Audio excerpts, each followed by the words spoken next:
Have you ever felt like you're one more bad day away from quitting everything?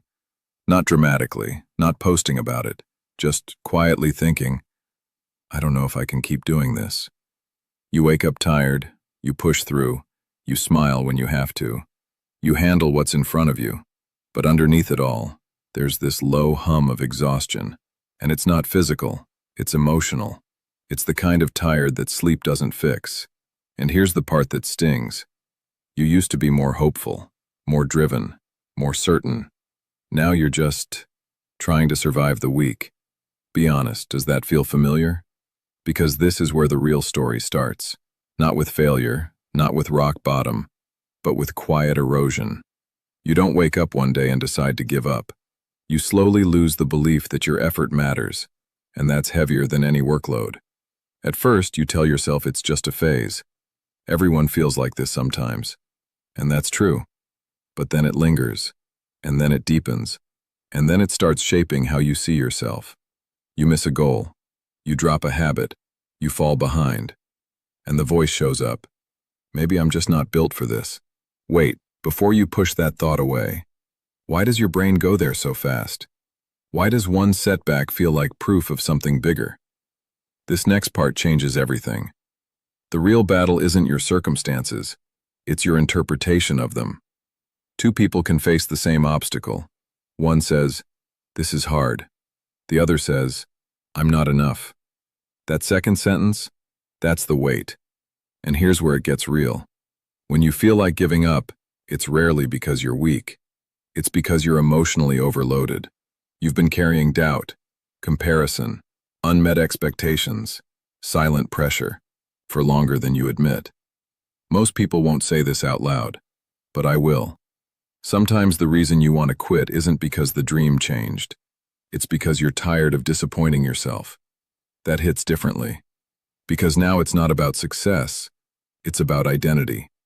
You start asking questions like, what's wrong with me? Why can't I stay consistent?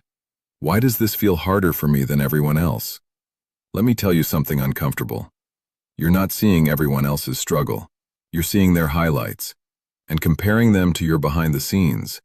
That's not a fair fight. But here's the twist. Even when you know that, it still hurts. Which one are you right now? Discouraged or determined? It's okay if the answer isn't flattering.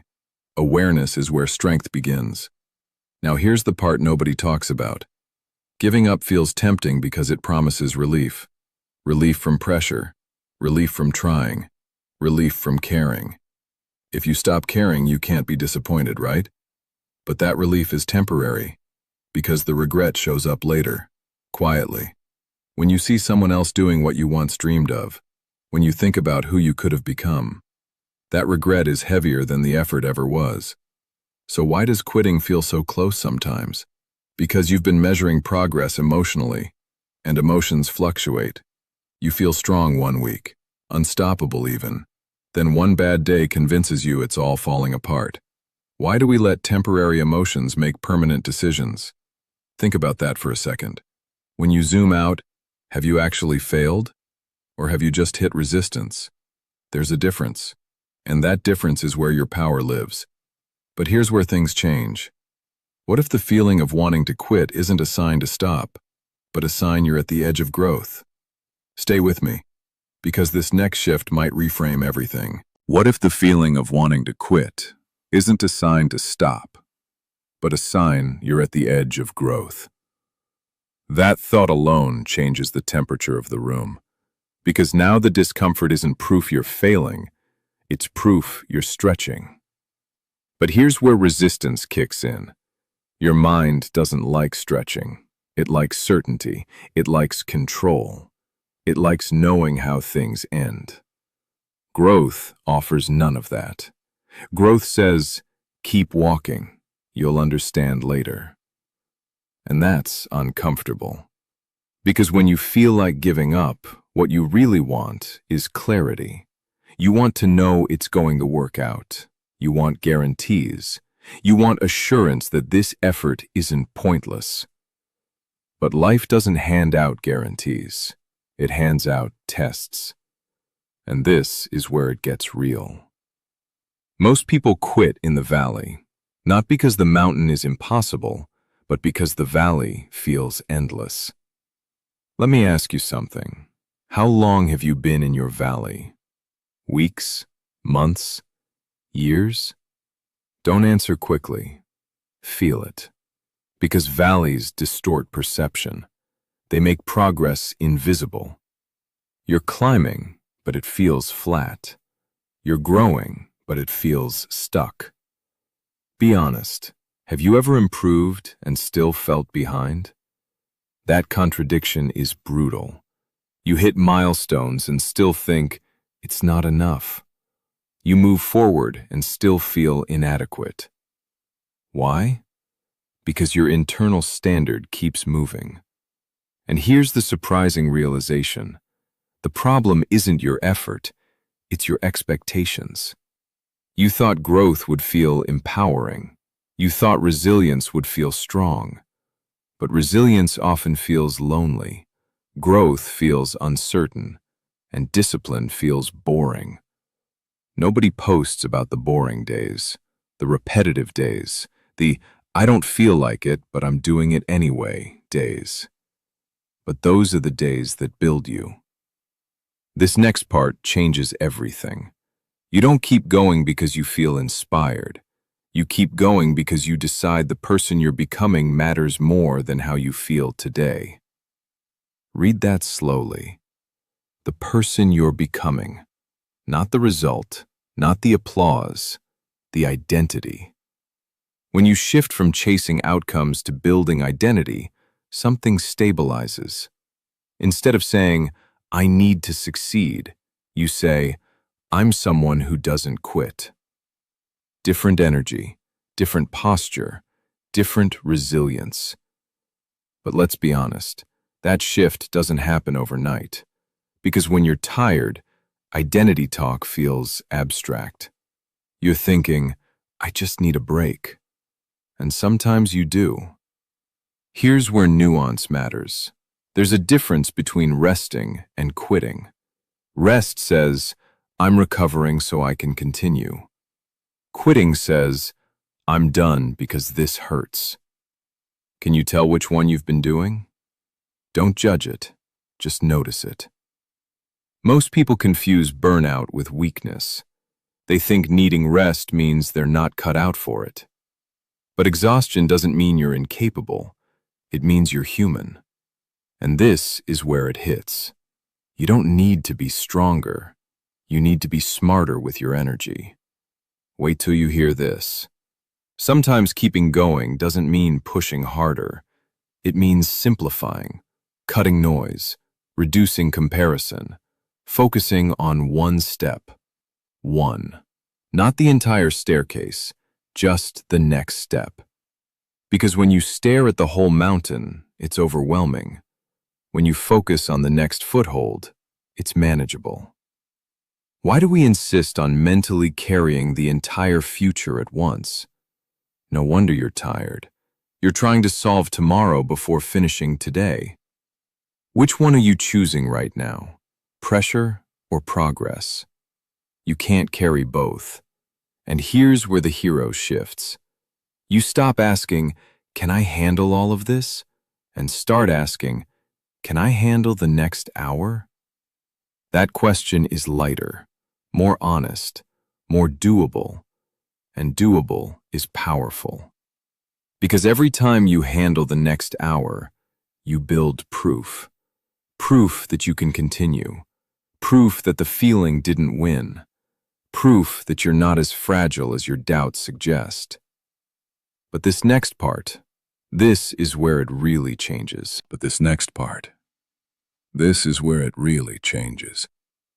Because at some point, you realize something uncomfortable. The voice telling you to quit, it sounds like you. It uses your tone, your logic, your memories. It brings up past failures like evidence in a courtroom. Remember last time? Remember how that ended? It feels rational, reasonable even.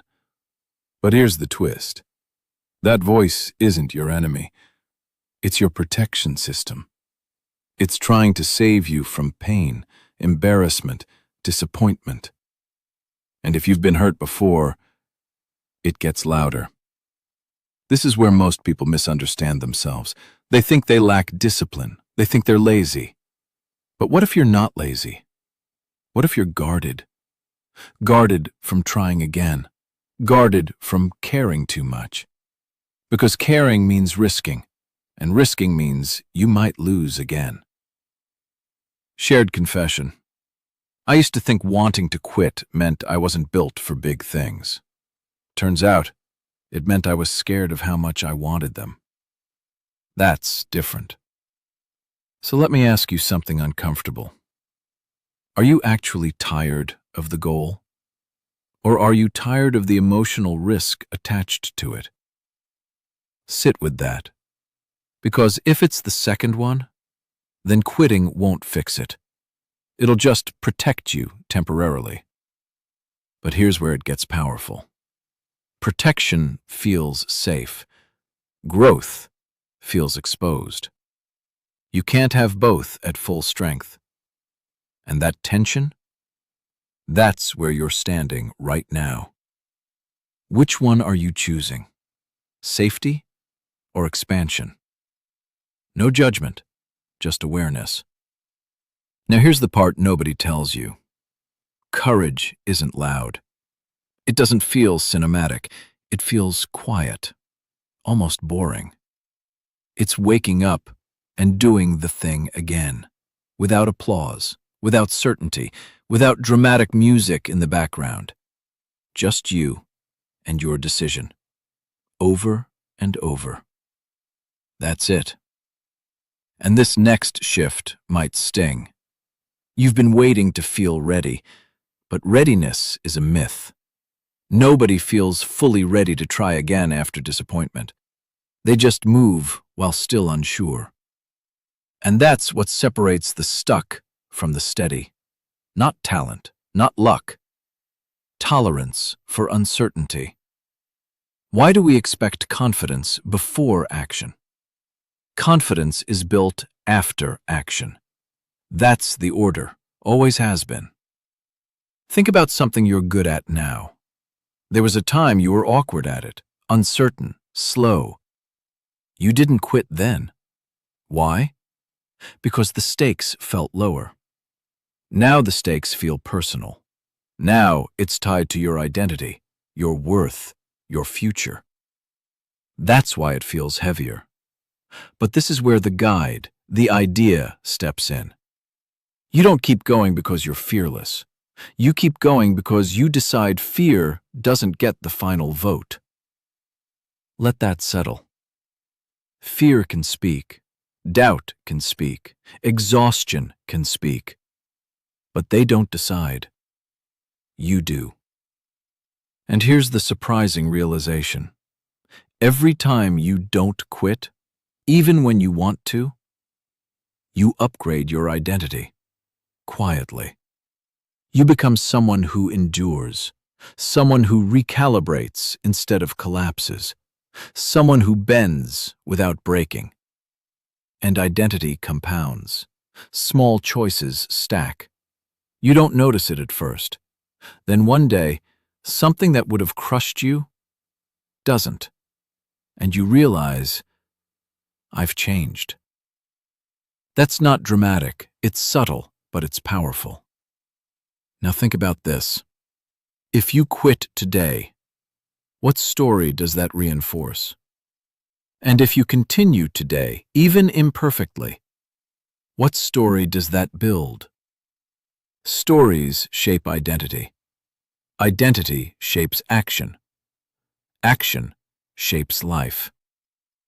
So yeah, this is bigger than one hard week. This is about who you're becoming. Quiet challenge. If this makes sense, say something. Not for me, for you. Because sometimes admitting you're still in the fight is the first act of strength. And we're not done yet, because the final shift is where control comes back. Because the final shift is where control comes back. Up until now, it's felt like you versus exhaustion, you versus doubt, you versus your own mind. But here's the shift that changes everything. It's not about winning every day. It's about refusing to surrender your direction. There's a difference. You can have a messy day and still keep your direction. You can feel discouraged and still move forward. You can cry, question yourself, even slow down, and still not quit. That's power. Not the loud kind, the steady kind. And here's the realization that brings control back into your hands. You don't need certainty to continue. You need commitment. Certainty says, I know this will work. Commitment says, even if I don't know, I'm still going. One depends on outcomes. The other depends on identity. And identity is something you choose daily, not once, daily. So when you wake up tomorrow and that heavy feeling tries to creep in, you won't try to eliminate it. You'll expect it. And that expectation alone weakens it. Because now you understand something most people don't. Feeling like quitting is part of building anything meaningful.